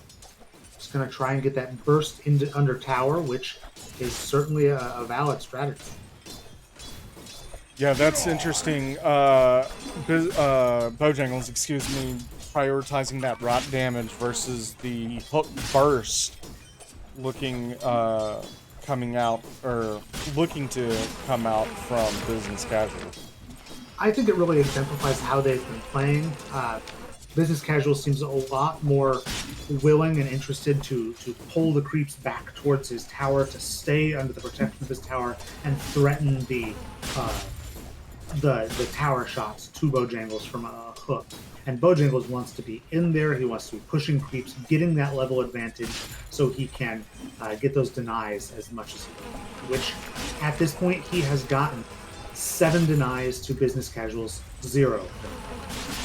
Yeah, and oh man, this is looking like rough life coming for business now. Down to, what is that? 300 HP to the almost 1,000 from Bojangles. He is really starting to, or looking to place his boot on the neck, but the tower hook does come out. Tower hook, and oh my gosh, that one creep that Bojangles did not deny has interfered with his plan. That's why he denies all those creeps, so he has free reign to hook. Yeah, definitely. That, again, Mr. President did get down. And this is really showing a pretty big difference in just like aggression level. Like, business casual wants to pull him under tower, wants to get those tower shots, and but he just can't, because he didn't have the health for so long. So he was really waiting for the right time to heal up and go for those hooks.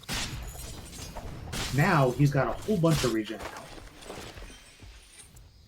Yeah, double bracers for both players. So items Bojangles still looking a little even. First to hit 6 on Bojangles. So yeah, the items are remarkably even, given that Bojangles has 30 last hits, and business casual has 20. So really, it's a difference in denies only, not in last hits, not in XP, or in gold per minute, but only in XP per minute. Business casual is under assault under his tower again. Oh, we were talking aggression. Going for the dismember under tower is Bojangles, and he gets the first blood. Yes, he did. Bojangles, he knows how to manipulate tower aggression really effectively. So you'll notice he didn't auto attack at all under there. That's because the tower attacks the closest thing that is attacking a hero as a higher level on its order of priority than just enemy unit. So he used the fact that his creeps were already under there, his creeps were already getting shot by the tower, as a smokescreen, so the tower didn't retarget and attack him. That's really interesting. I think it's well known. I actually came to Dota from League, and in League of Legends, even if you just use an ability, the tower would still attack you, but 2-level increase for Bojangles comes out, and yeah, that's all she wrote. 2 levels at the end of the game. Wow. You know, there was a lot of the denial was a big play in that, and also pulling the creeps under the tower while Business C couldn't quite stay in XP range without exposing himself. That was how that worked. But yeah, I think in League there is a bit of a difference, because League expects you to be using spells to attack the enemy heroes a lot more frequently, to the best of my knowledge. No, definitely. And so, if you just use a spell, the tower would still attack you. Which is what I was trying to say before Bojangles so rudely interrupted my waffling about different games' tower aggros. No, I'm kidding, Wow. obviously. So, looking at the scoreboard at the end of here, you can see a marked last hit and deny difference. Bojangles with 38 last hits and 9 denies compared to 21 and 3 on business casual. So that was showing the difference that, you know, a half of a minute out of lane from needing to regen or needing to respawn can cost you. Yeah, and to that point, the gold per minute, I had noticed that a third or fourth bracer had come out from Bojangles after that first kill. Our gold per minute here at the end, Bojangles with almost 2x business casuals gold per minute. That is an untenable situation. Yeah, and of course that's always going to be a bit skewed by the fact that Bojangles had 2 kills and the first blood bonus, but that is still showing a big difference. Just the backpack size or the item size is different. Like that's an entire extra bracer for Bojangles. And really all that Business C was able to do was spend a lot of his money on regen and trying to keep pace with Bojangles' aggressive bracer building. Yeah, but to the point, looking into the deeper stats, again, thank you to Dota Plus, Bojangles with 1,500 gold from creeps to Business's 800. So again, still almost 2x there. It's a big difference. Massive difference. But all that to say, we have now made it to our grand final. We will see Bojangles face off against the big man Mavi himself in the grand finals. It will be a best of 3 to decide who is the best hook hero in the Kernel Kup. And this is going to be a great match, I think. Both Bojangles and Mavi have shown a tremendous amount of skill on the hero and a tremendous amount of Dota knowledge with just being able to manipulate aggro, push your hero to their limits, and really go in when some other players may not have known to do so. I certainly don't think I would have been able to make some of those moves. No, definitely.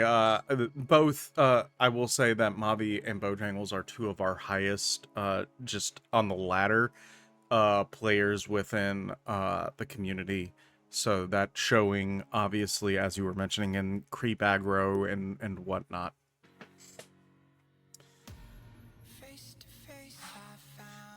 We are just waiting for Bojangles to hit the ready. He does. We can get into game now. Coin flip. I'm going to call it coin flip from now on. Bojangles wins the coin flip. Immediately takes Radiant's side. It's proven to be very effective for him in the past. I don't think he would want to change something that's working for him.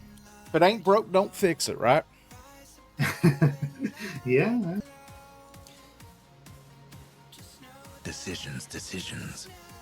So the decisions coming through, I believe it'll be Pudge versus Pudge. And that bears out within the pick order. But, as we have seen in the past, Bojangles opting for that Rotten Core, that early brawly style we have seen from him. While Mavi's saying, you know what, I don't need it. My early laning is perfectly fine. And if we make it to level 6, I win. Yeah, that's very true. That is, all else being equal, those would be the deciding factors on when they want to fight. But both of these players have shown that they are not afraid to go aggressive from the very start. They're certainly not afraid to try and finish a game in 3 minutes. Looking at you, Mavi. And we will see how that bears out. How about I do this? Better get ready.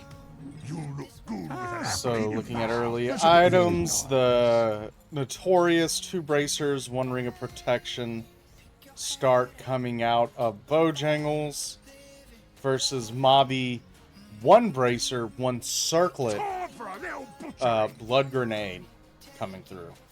So both preparing to get all the bracers you could possibly want, but Mavi are really indicating he wants to go for that early aggression with the blood grenade and the already skilled hook.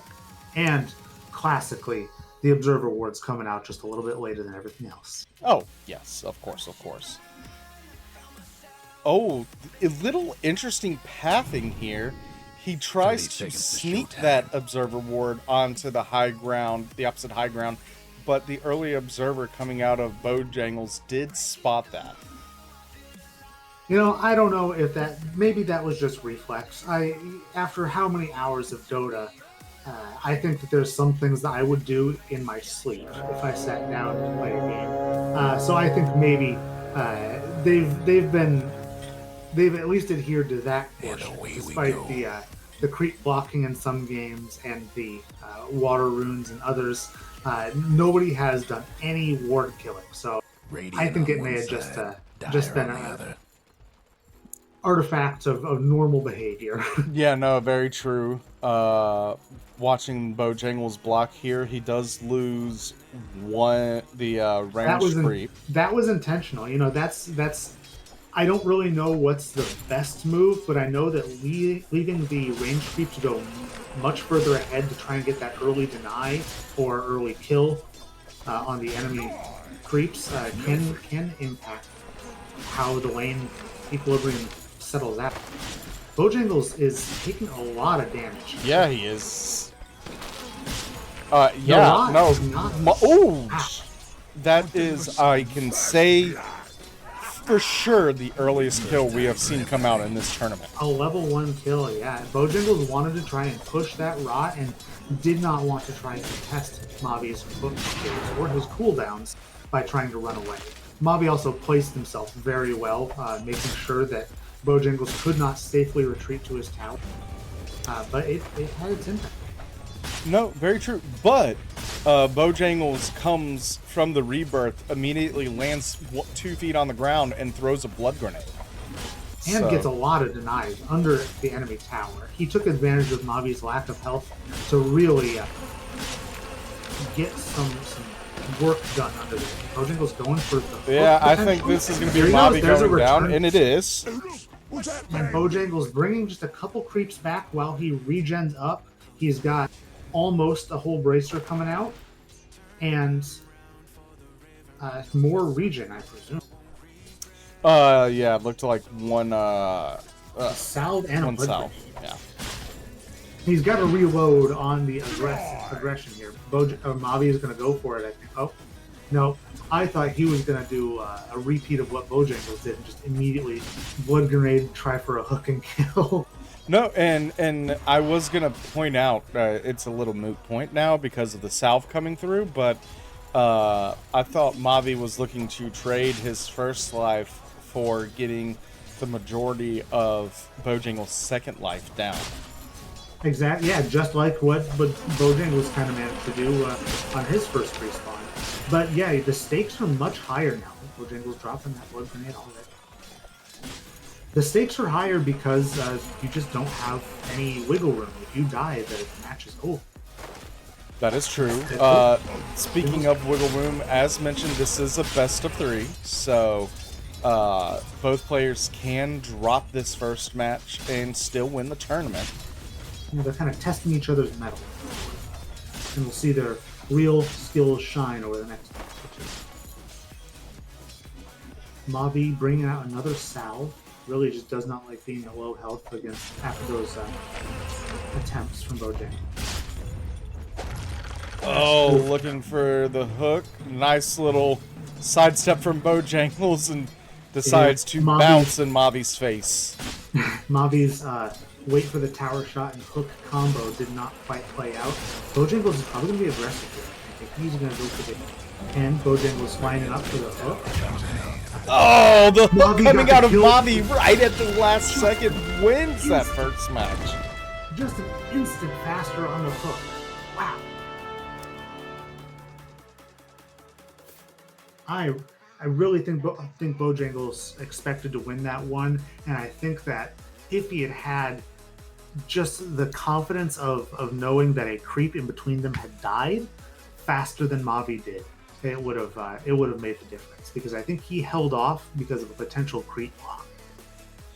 Yeah, that was insanely close. Really was. That was a split second. So we're hopping straight into the lobby. We will get ready to start this game 2 momentarily. Again, best of 3 coming between the two teams. I do not know if there was a gentleman's agreement on Radiant. We will obviously see once the I coin would, flip comes I would out. expect they do. Other team gets to pick. So we will. I think we're going to see Mavi getting to choose whether he like Radiant or Dire. Not that Mavi has really shown a significant preference. He did get some kills earlier and some wins earlier on the Radiant side, and just now showed that he certainly can do the same on Dire. Yeah, no, definitely. So we're just waiting for the coin flip to come out, and then we will see if that has come through. I would imagine, as you said, that Mavi does not care. The corn flip does come. Mavi, well, we get to see. Does Mavi take Radiant since he won the coin flip? And he chooses Radiant. Okay. All right. So if Mavi and Bojangles and everybody else who seems to be getting the coin flip is choosing Radiant, I think there might be something to it, Take your pick. despite Mavi's last win. No, definitely. I do think that given, as we mentioned earlier, the differences in Radiant versus Dire, but that it is 1v1, it doesn't matter. You just want the better camera angle. Okay, Mavi and Bojangles still keeping their separate facets, the fresh meat versus the rotten core. Yeah, no, it is something to say. As we talked about, the rotten core being the decision to brawl, but Mavi with his now 1,000+ games on Pudge,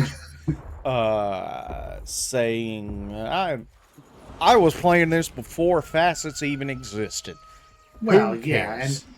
and honestly, if Mavi had Dota Plus, I'm fairly certain he'd be Everybody a gets Grandmaster set. on Pudge, get that level 30. But Bojangles is only that level 11, so Mavi has definitely been investing time into learning the ins and outs of the hero. Definitely. Looking at the items, Bojangles is going with the exact same builds, and so is Mavi. Really, Bojangles still really likes that ring of protection. Wants to get up in the middle of all the creeps, and not really care about drawing their aggro. And Mavi really just looking to be as aggressive as possible with the blood grenade and the fairy fire. Yeah, no, this is really interesting. As mentioned, you know, Mavi won the first match of this best of 3, so he feels quite strongly, but I don't know how I feel about this. Like, it really does feel like one misstep, and Absolutely. you're in a bad place with this start. Absolutely. I also think though that each one of these games is going to be decided by something we marginal. go. It's going to be something where it's the little tiny pebble that causes the avalanche, and it's not going to be a drastic outclassing, I don't think. So I think that Mavi's risk versus reward of picking up that early game aggression and being willing to just throw down and get early hooks or cause just havoc, which is really what Mavi's style of playing Pudge really is. Just cause havoc for the enemy team and try and make them panic. Mm-hmm. Yeah, no, definitely. Bojangles got the early range creep to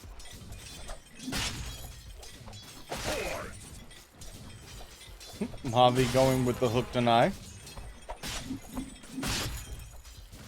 Stats up here. Mavi losing the game out on the creep game, at least. Yeah, the 2 denies, very, very early stats. I'm given how tight the margins are, it may seem like we are being rather nitpicky, but that is how tight these two players are. It comes down to the narrowest of margins. There's also no other lanes to watch, so we can't just like go wherever there's fighting. No, that's also true. But alas, we have a early blood grenade fairy fire coming out of Bojangles. onto the Yeah, courier. Bojangles opting to not immediately going in, getting the hook to just slug him. And he does just barely win out on these wow. Oh wow, There's- single digits. Absolutely. And he does win out on these really early game brawls just because of that rotten core. Like, he was able to go toe-to-toe because of that ring of protection, ignoring the creeps, and that rotten core giving him... 20% is nothing to sneeze at as far as attack. Mavi trying to leverage that TP in, still full of mana. Yeah. Almost threaded the needle, didn't quite, and thus Bojangles goes with the mental warfare of hopping in his face. Haha, you missed. And continuing to get denies. He is sitting at 4 denies versus Mavi's 0. 4 denies versus Mavi's 6 last hits. That's true. He's certainly canceling the salve with a blood grenade. I don't know if that's respect, disrespect, or taunting, but I'm gonna go with a little bit of all three. But Bojangles is going to take the level advantage by almost an entire level, which that might be one of the more significant level advantages we've seen in this tournament. He's got half as many denies as Mavi has last hits. Yeah, he is now effectively a half a level up on Mavi. Yeah, if I were in a real mid game or real mid position in a real game, I would be very satisfied by having twice as many or half as many denies as the opponent had last hits, and limiting them that way. Oh yeah, no. If this was a real match, and I was in that situation, I would be very sad. Both blood grenades coming out. This could be no hooks yet. There's Bojangles gets the turn, gets the extra tick of damage from his rock, maybe. I don't know, because it looked like what came out of Mavi took him down to 0. That was... I think, honestly, the hook was on its way when Bojangles' rot did the last bit of damage to Mavi. Okay. Because I know he threw it. I heard the noise. Yes, yes. And Bojangles wasn't throwing hooks, to the best of my knowledge. I think he was just standing there and attacking. I think he held on to his hook, and I don't really know why. Maybe just to not interrupt his attack animations. Yeah, I think that might be it. Running that Rotten Core, having the increased auto attack damage. It stacks up. It does. As you get that rot, it gives you more and more. I believe it's tied to rot, but as you level it up, you get a lot more auto attack damage, and it's a kind of a big deal. Yeah, no, it's rather interesting. Now here comes the question, because Mavi had made it to this grand final winning 2-0, 2-0, 2-0. He hadn't died, as far as my memory serves. Always taking that fresh meat talent. Now that he has finally lost a match, again, it being best of 3, and us going to game 3, will he switch up to the Rotten Core? I don't think he will. I think Mavi is he's a player who likes to play what he's comfortable with about Pudge, and he's comfortable with that the hook facet. He's comfortable with the item build he has, and he's comfortable with the style of play he has. I don't really see him choosing to change that up unless it's really shown not to work. Yeah, no, that's interesting. The coin flip starting. Who will get Radiant? It looks like for the final game, Bojangles will get the Radiant side. Yep, there it is. And he does. He takes Radiant, so Mavi chooses second pick. he wants the counter. He's not afraid of bans. He's worried about making sure that his hero counters. Decisions. Yes, exactly.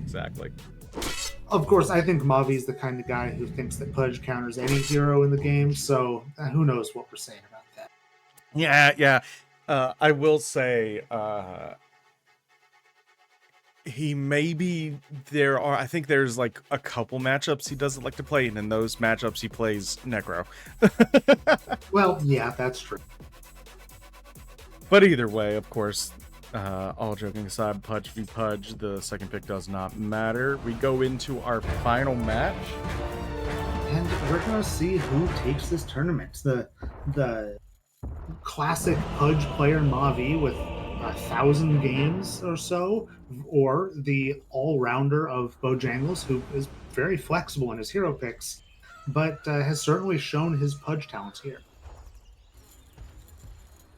And looking through, same setup out of Bojangles. And same out of Mavi. Same out of Mavi, They yep. like what they like. But Mavi remembered his words from the start this time. What? So, No way. He did. Serious. Mavi is locked in. I think Mavi is ready. He cares about vision this game. I don't. I'm going to be honest, and this is no disrespect to anybody. I think Mavi was thinking he wasn't going to drop a game, and so he is. No, he has well-placed confidence. So watching him play Pudge is sometimes very aggravating because you don't see his vision, but I think that's just a mark of mediocrity not appreciating genius. No, Because, exactly. He is really showing his skills.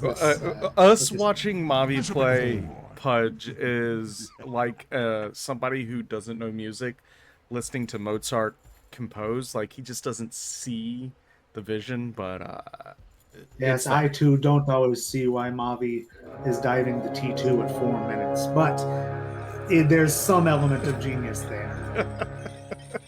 Well, I think his output or outlook on Pudge is very much how he's played this tournament. Razor thin margins, boomer bust. Got a feeling this is Absolutely. gonna be good. He wants to go in, he wants to get those heaps, and he knows that for every every gamble he wins, he gains more than the enemy does when they win a gamble. So I think that's a big portion of why he plays as aggressively as he does. Also, Pudge is just a good hero to play aggressively with. Very true. But our last match comes out. Early hook coming out from Bojangles on the creep, Which is a difference than before. He had gotten rot in previous bouts. But going for the hook and using it to get the ranged creep and make sure that Mavi is not going to get a XP advantage over him. Yeah, that's rather interesting. And utilizes that to get that early rot and gets to punish Mavi underneath his tower some. Yes, he does, and still does also get quite a few creep kills with 6 to Mavi's 3 at the moment. Neither one of them really prioritizing denies quite as much. You say that as Mavi goes for deny. Of course. A range creep deny is a high priority choice. It's something you gotta care about. Hook coming out on Mavi. Mavi branching and tangoing for that extra bonus, and Bojangles had already spent his hook, so Mavi knows that if he can just get a couple units away outside of rot range, he can mostly guarantee his survival. Now, this is an interesting choice. Bojangles looking to stay up on the health. Mavi does have an Iron Branch in his backpack, but says, I don't need it. I'm fine playing at this health. Yeah, I'm not entirely... I think I don't know what he's doing. Yeah, this one's beyond me. There he goes. Just holding on to the Iron Branch so it doesn't give him that extra 17 max health from a point of strength. Yeah, we have a completed Bracer plus a Mango in Bojangles' stash. Looks like he's waiting a couple more seconds before carrying that out on his courier. I think he's going to pick up maybe some more regen, or maybe he just was taking his time about it. Well, listen, Dota is a very micro-intensive game. Oh no, Mavi missed that range creep hit. That is a sad loss. Surprised, but it happens to the best of us. But you this miss is last- surprising. Mavi has a slight XP lead, even though only 6 last hits. Yeah, Bojangles has backed off quite a bit, and really, That was the tightest of margins. a hook into the creeps, but Bojangles is looking like he might die on this one. Or the tower shots are going to finish Mavi. Oh, Okay, it's a trade. It's a trade, and hey, we were just talking about Mavi loving to gamble with his life right there. Mavi gains a heat off of that, and Bojangles does not. He gets the and XP, also, and Bojangles misses. we're Bojangles missing a double stacked wave. It's a big deal. It's a massive deal. I don't even. Yeah, both range creeps die before he lands on the ground. So there is something, and a smoke. Look at this smoke coming out from Mavi. He's looking to end it here. This is going to be. This could be huge if Mavi manages to get this pick. It looks like he's trying to go on one of those angles that he loves. He's staying back. He's actually backing off the lane and choosing to get fewer last hit. And here it comes if it's coming. I'm on bated breath. The smoke. He's gotta About a wait for this quarter whole wave of to it click. lasting. No, Okay, there it he would goes. have had to lose out on contesting that entire wave, both directions, for that smoke to work. All right. Mavi's going The for the trade. win here. Oh my Bojangles, the gosh, rotten core. The rotten core. I'm telling you. Matters. I believe. I'm a Rotten Core believer for at least 1v1s. Yeah. Because it showed here. That But was the the Blood rotten Grenade core also winning out showing. there because Mavi was going to win that. Mavi was going to win that trade, but that extra last hit from Bojangles made the difference. The auto attack damage should not be disrespected on Pudge, especially not a Pudge who has 2 bracers and fairly well leveled Rotten Core. Yeah. Wow. Tight, but to the point. That was super tight. It was close every single time. They were both pushing things to the absolute limits of what they could, and they were both doing a really good job. They both played very well and should be proud of how they played. Definitely. So at this point, I feel like we should move down and have a winner's interview with Bojangles. Would you like to? I would love to. Let us move.